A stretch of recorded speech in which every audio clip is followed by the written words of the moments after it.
If you've listened to the show for a while, you know I'm kind of obsessed with Best Fiends.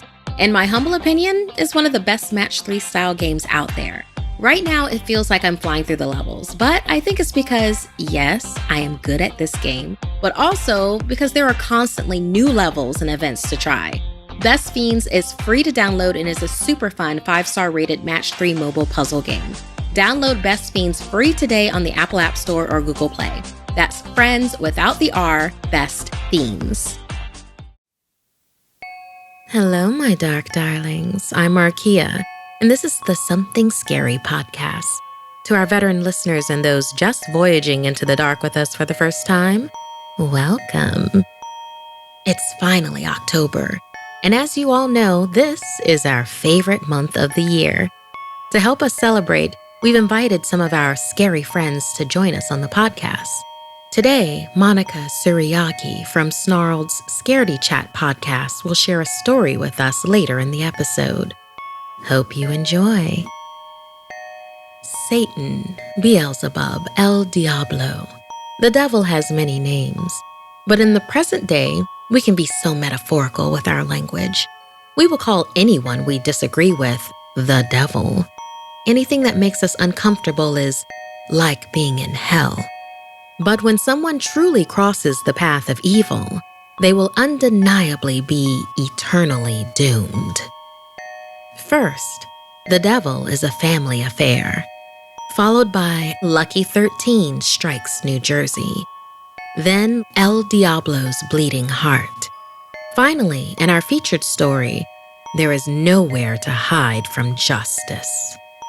I receive hundreds of creepy story submissions every single week. And of those, the scariest ones make it into our podcast, along with the story that we've chosen to animate and post over at youtube.com/snarled. If you have a tale you're dying to share, send me an email at somethingscary@snarled.com. If you'd like to support Something Scary, then consider joining our Patreon. As a patron, not only can you help the show and see ad-free episodes, but you can also be a part of the horror and hear your name featured in one of our podcasts or weekly video stories. Visit patreon.com/snarled. So, want to hear something scary? Eternal Doom. It's impossible to know what's going on inside someone else's head, unless, of course, you're the devil, like in this story inspired by Shreya. The creepy flapping at Isaac's window had been continuous for 2 nights straight. Isaac, his older sister Tamara, and their father had just moved to their new home in the country after their mother's sudden and mysterious death.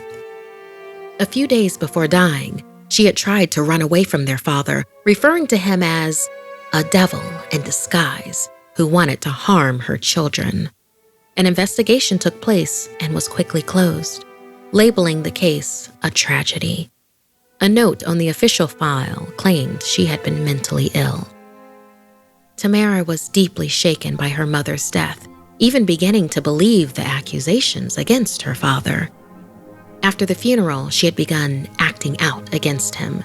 Fearing their mother's passing had traumatized the children, he had decided to move the family away from the constant memories in their old home. But despite being far away in a new house, the incessant flapping seemed to signal something evil, just as their mother had tried to warn them. But what was the cause? Nighttime had become a dreaded experience for the children, and they were too scared to even try to tell their already burdened father what was going on. Tamara was quite sure now that her mother had been right about their dad.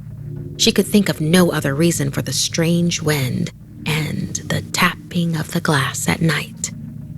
The evil had followed them, and they were overcome with fear. On the following night, they decided to stay awake till morning. As the night creeped in, they were soaked in terror by the sudden howling of their pet dog from outside. The unsettling flapping had once more began, and so they gathered all their courage to finally face it. They pulled the curtains aside and saw the most dreadful creature they could have imagined, a beast with large wings, sharp, pointed teeth, deep cherry red eyes, and sharp claws. Its body was like a bat, but much larger. Isaac looked into its eyes and he was paralyzed with fear. At that point, his body moved of its own accord. He watched in horror as he saw his hands open the window, allowing the malevolent beast into his room. Tamara stood still, mouth agape. She was desperately trying to scream, but nothing would come out. Mist surrounded them, and Isaac was barely able to retain his consciousness. He could still hear whispering voices, pleading for him to get up and help his sister, but next thing he remembered was waking up in a hospital bed. His father was standing next to him, no sign of Tamara. He asked his father where she was, but there was a strange expression on his face. Instead of sorrow and tension, there was a sense of satisfaction. Then a deep and sinister smile stretched his cheeks. He replied grimly, "She is resting in peace now with her mother. Do you wish to join them?"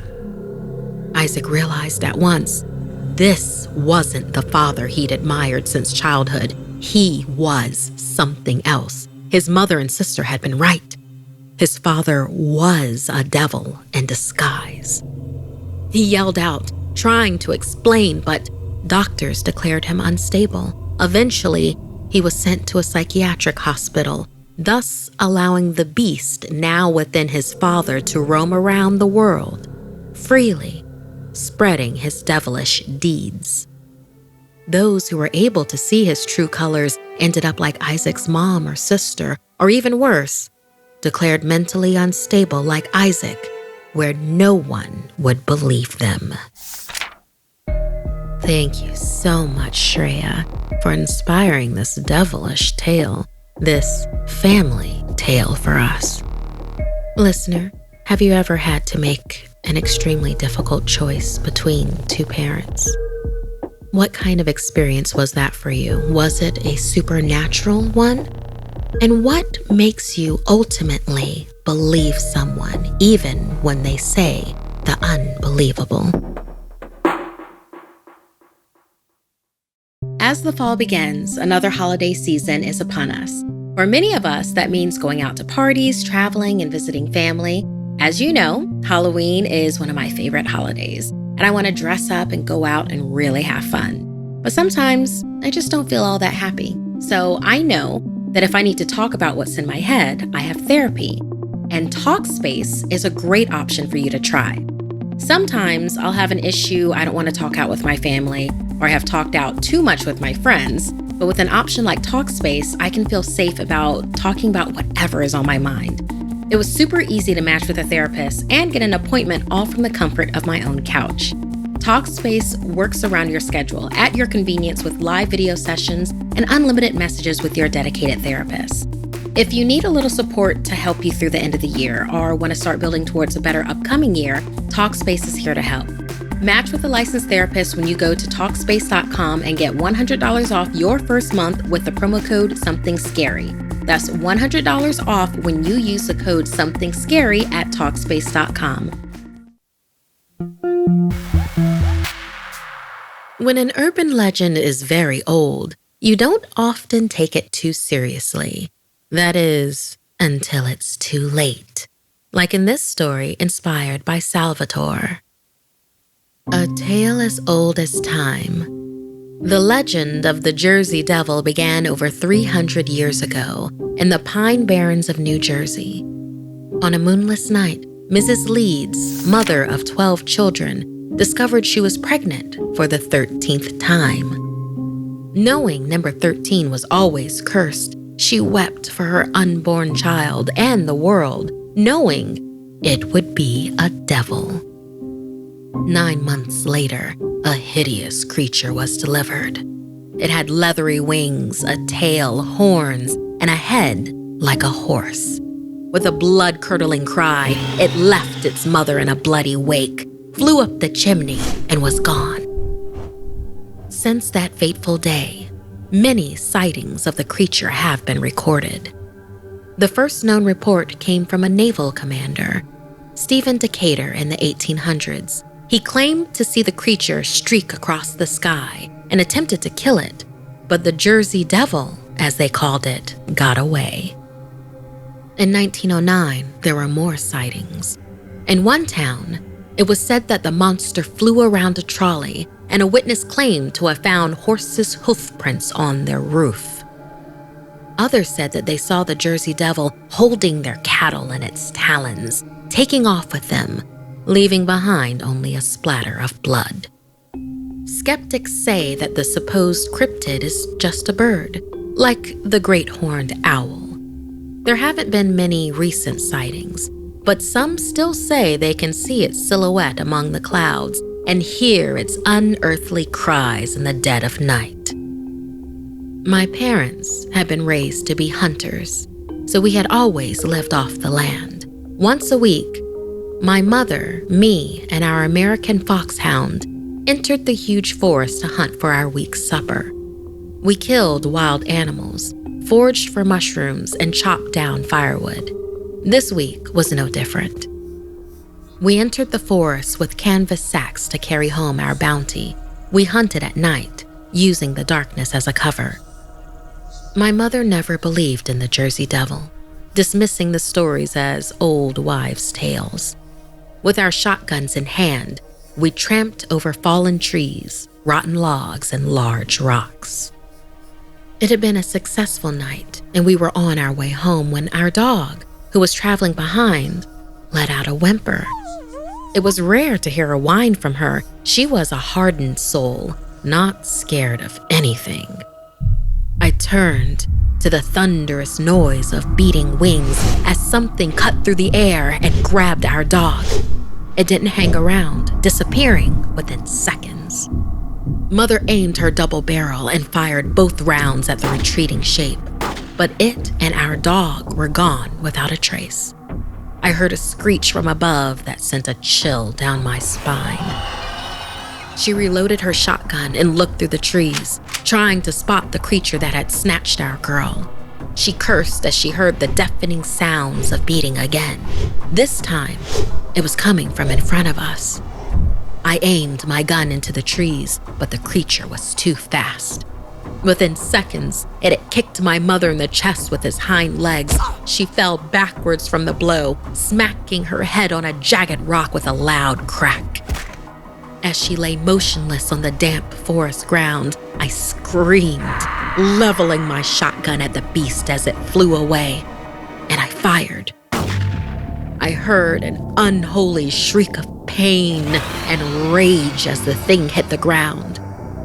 I ran from the forest to get help, leaving that night's hunt next to my mother's motionless body. 20 minutes later, my family had armed themselves and followed me into the pines, then helped get my mother to the clinic. The sack of meat had vanished. 2 bruise marks on my mother's chest were like indents of circular objects.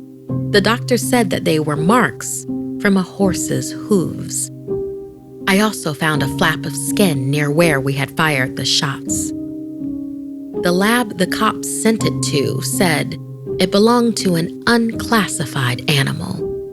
Everyone I've told this story to has called me crazy or insisted that a goat had attacked my mother and my dog must have run away. A goat? That was crap. I know that no ordinary animal could have caused that, only the unnatural cruelty of the Jersey Devil. Thank you so much, Salvatore, for sharing this devilish story with us. Do you believe in the Jersey Devil? Ever had a close encounter with evil? Tell us about it at somethingscary@snarled.com. You know what's scary? Building a good team from the ground up. But even when you have everyone in place, you need Monday.com Work OS to bring it all together. It's a unified platform that teams like ours use to run all of our work projects. Monday.com gives you one single source for information and makes it easy to build totally custom workflows that fits your needs. To create our podcast and videos, we have writers, illustrators, and editors all working on one project at the same time. With the visual ease you get with Monday.com, it supercharges your team efficiency, enabling everyone to focus on what matters most and helping meet their goals faster. Monday.com Work OS is good for small crews like we have at Something Scary, but it also feels like it could fit any team size or even industry. And with Monday.com, I can see what everyone on our team is working on. No check-in necessary. Teams are more productive when they work together. Tap into the magic of your team with Monday.com Work OS. Sign up for your free 2-week trial at Monday.com today. That's Monday.com Work OS. Sign up for your free 2-week trial today. Hey, it's Monica Suriyage here. I host the podcast Scaredy Chat with Caitlin Riley, which is also a Snarled podcast. And I am so excited to read a story for Something Scary to kick off the most haunted month of the year. Sometimes the very thing we want the most, the thing we would kill for, will end up killing us. Like in this story, inspired by Ivonne. Sophia grew up in a very strict and religious household. As a result of her upbringing, she had been denied many life experiences typical of people her age. Now, in her late 20s, the only time she'd ever felt truly alive, the only thrilling memory she held, was from when she was 16 years old. Sophia had been permitted to attend a social with her more responsible, goody-two-shoes cousin, Maria Anna. But looking back, it wasn't laughing with Maria Anna or taking her first sip of whiskey that she remembered so fondly. It was him, Eduardo. A mysterious young man who showed up on the dance floor, only to sweep Sophia literally off her feet. They danced for what felt like hours. She remembered gazing into his green eyes, and every time she would pull away to get a full glimpse of his body, he would pull her in closer. She had never felt such deep passion, and for someone she barely knew. While they were dancing, a fight had broken out, and several people were hurt. But even amidst the chaos, she only saw him. The last thing she remembered, as her cousin was pulling her away, was Eduardo whispering he would find her again someday. Clinging to that memory, Sophia didn't allow herself to get involved romantically with other men. Sitting outside a busy cafe, staring at her solemn reflection in the window, she couldn't help but wonder what happened to him. She searched for months after their encounter. No one at the dance seemed to have known him, and having only a first name and a generic description wasn't helpful.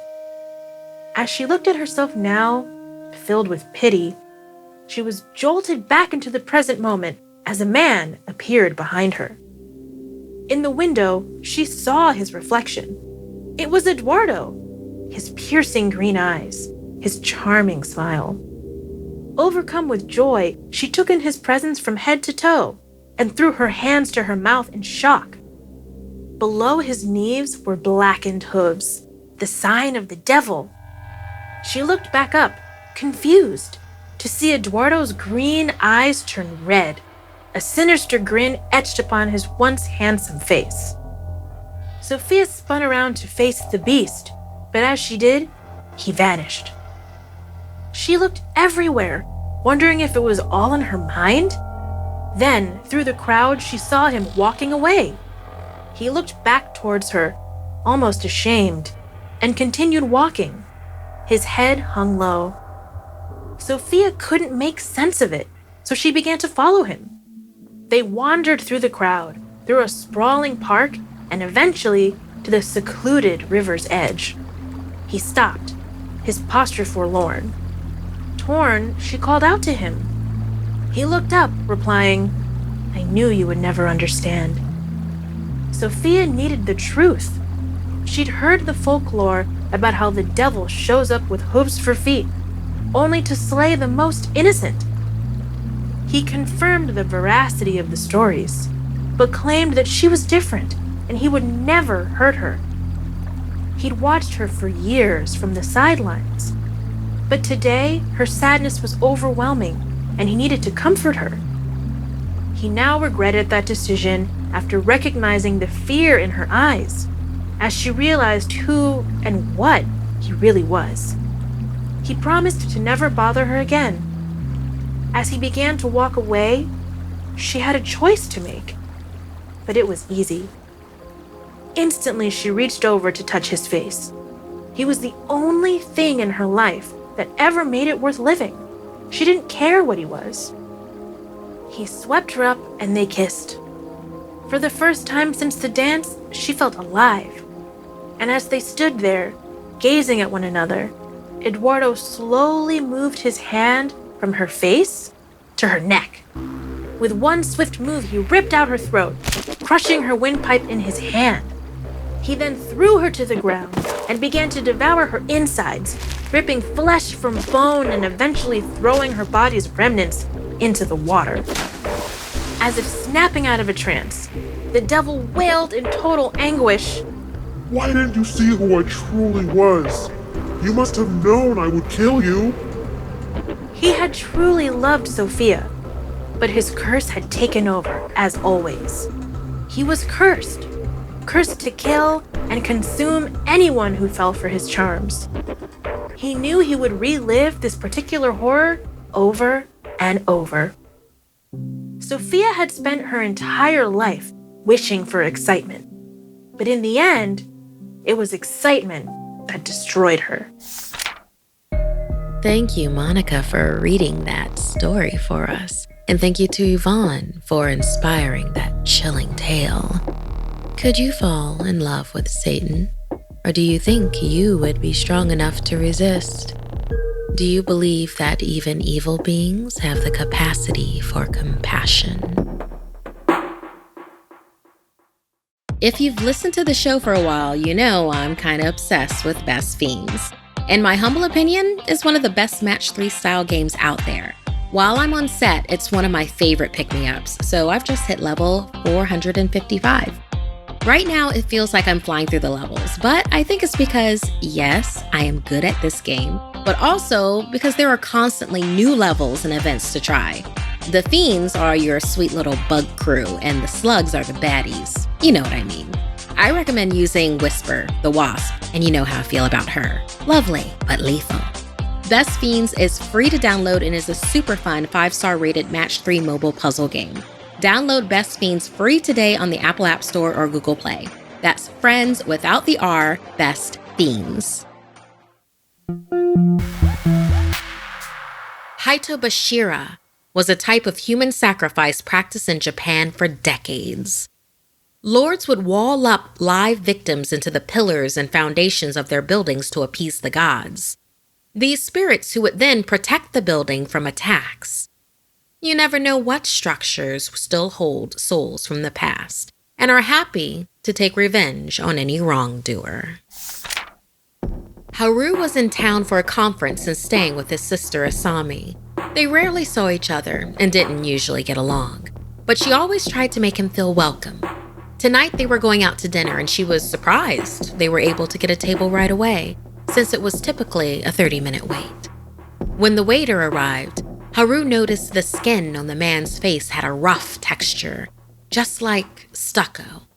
She felt bad for the guy, thinking he must have been through a terrible accident. But Haru, always the bully, mocked the waiter as soon as he left the table. Asami cringed and looked around the restaurant. It was strange that it was just them and another couple. Haru then turned his attention to the couple and couldn't stop laughing at how they were dressed. The man's outfit perfectly matched the leather booth they were seated at, while the woman's dress had a literal brick wall pattern. The woman got up from her seat and walked in their direction. Asami shot her brother a disapproving look. The woman stopped in front of their table and looked over Haru for a moment. She then quickly turned her attention to Asami and smiled. "You're a lucky one," the woman said in a creepy voice. Asami blushed and looked away, embarrassed. When she turned back to apologize for Haru, the woman was gone. Asami glanced over and the man had left as well. Haru hadn't noticed the exchange at all as he'd been busy on his phone. "I wish they hadn't left so soon," Haru said. "I would have apologized if they were still there." But Asami knew otherwise. Just then, a loud crash rang out from the kitchen, followed by a low groan. They ran to the kitchen to search for the noise, but nobody was there. Suddenly, Asami screamed and pointed at the wall. "His face," Asami cried. "The waiter's face." There was no doubt that the stucco on the wall was shaped like a face, strongly resembling the waiter. Haru brushed it off as a shadow. The restaurant was empty now and feeling very creepy. They started the walk back to the apartment. The streets were eerily quiet. Haru tried to rationalize that everyone was probably at home, but Asami knew that something was off. It was usually busy at that hour. As they stepped off the sidewalk, something snagged Haru's leg. His clothing had become ensnared in a broken street grate. As he tugged, the grating tightened, then lengthened, wrapping around his leg. Haru began to struggle and panic. With Asami's help, they got him free. Haru scrambled to his feet. It looked like a busted grate, but he had seen that something had grabbed him. They broke into a run, but soon stopped in their tracks. What looked like a man was melting into a tree in front of them, his face twisted in horror. One of the branches was shaped exactly like a human arm. Suddenly, it reached out for Asami. The figure within the tree weakly croaked out for help. What they heard was undeniable, but they barely had time to comprehend when more arms swooped out from all around the figure. The tree, the dirt, the sidewalk. They came from everywhere and grabbed up the man, pulling him deeper into the tree. Horrified, the siblings ran. As they reached the end of the block, a humanoid figure rose from the concrete in front of them, slowly turning its head towards them. It advanced. They turned to go in a different direction, but only got a few steps away when the woman from the restaurant emerged from a brick building. Her skin had now also taken on the same pattern as her dress. Pointing at Asami, she said, "Lucky, lucky, lucky." People were rising up from every surface, each one bearing the features of the structure they had risen from. They began to close in. Finally, Haru saw an opening in the crowd. He grabbed his sister and ran through it. Ducking down an alleyway, several arms stretched out from the walls and grabbed them. The ones that had Asami pushed her across to the other side of the alley, while the ones that held Haru pulled him into the structure. Haru reached out for Asami. She tried to help, but the arms reached out and held her back. She noticed something etched into the wall. A name.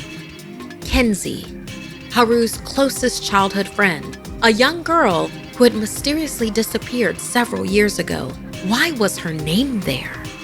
Haru, stricken by this long-ago name before him again, then began struggling and weeping, repeating the same sentence over and over. "I'm sorry, Kenzie. I'm sorry." Cold over the proof that her brother had had something to do with Kenzie's disappearance all that time ago, Asami looked at him in complete shock. The surface of the wall began to ooze over Haru's skin, covering it. He screamed in horror and pain until he was completely consumed. Asami began to struggle to free herself, sobbing as she realized what Haru had done. But the arms just let her go and began to slowly sink back into their surfaces. On doing so, they all stared at her and continued whispering in unison. "Eventually, he would have killed you too.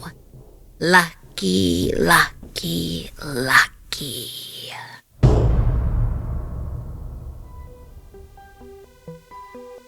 This week's podcast stories were edited by Markia McCarty, Janine Pipe, and Sarah Lukasiewicz. Narration by Markia McCarty. Audio edited and mixed by Fitz Harris. Additional audio editing by Calvin Linderman. Art and graphics by Mari Carlson. Produced by Hannah Mullen and Markia McCarty. Music by Sapphire Sandalo and Calvin Linderman.